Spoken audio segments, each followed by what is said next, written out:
95 million pesos na halaga ng iligal na sigarilyo na pinaniniwala ang inabandona sa pantalan sa Cebu na samsam ng Coast Guard.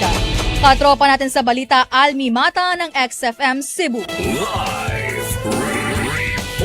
Report. Nasamsam ng Philippine Coast Guard 7 ang tinatayang 95 milyong halaga ng smuggled na sigarilyo sa isang koordinadong anti-smuggling operation malapit sa Pier 7 sa Mandawi City, Cebu.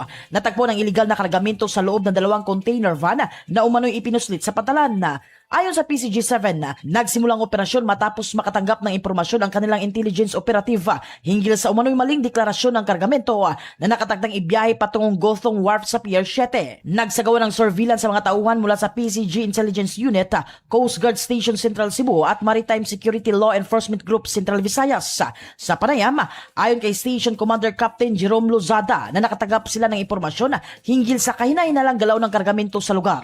Sa surveillance na mataan ng mga operatiba 2 truck na naglalabas ng container van. Gayunman, kalaunan ay huminto umano ang mga ito at iniwan ang mga container sa malapit na lugar. Ilang oras na minamanmanan ng mga otoridad ang paligid, ngunit hindi na bumalik ang mga driver na naturang mga sasakyan. Ayon sa paunang verifikasyon, tumutugba ang mga container sa listahang unang ibinigay sa PCG Intelligence. Nakipag-ugnayan ang Coast Guard sa Bureau of Customs sa Cebu na siyang may jurisdiksyon sa pagbubukas at inspeksyon ng mga container. Sa isinagawang pagsusuri, natuklasan ng humigit kulang 1,900 ang master cases ng umano'y iligal na sigarilyo.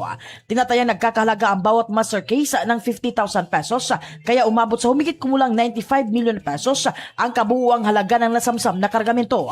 Patuloy pang investigasyon upang matukoy ang mga nasa likod ng operasyon at posibleng paglabag sa customs at anti-smuggling laws. Mga katropa, ugali na pag-inom ng Santhol na vitamin C ang alkaline-based vitamin C para sa nagkakaisang Pilipino para sa Pilipinas. Mula rito sa Queen City of the South, Cebu City, ito si katropa ang Almi Mata, XFM News. Santhol Plus Gold, mapalit sa mga butika sa inyong lugar.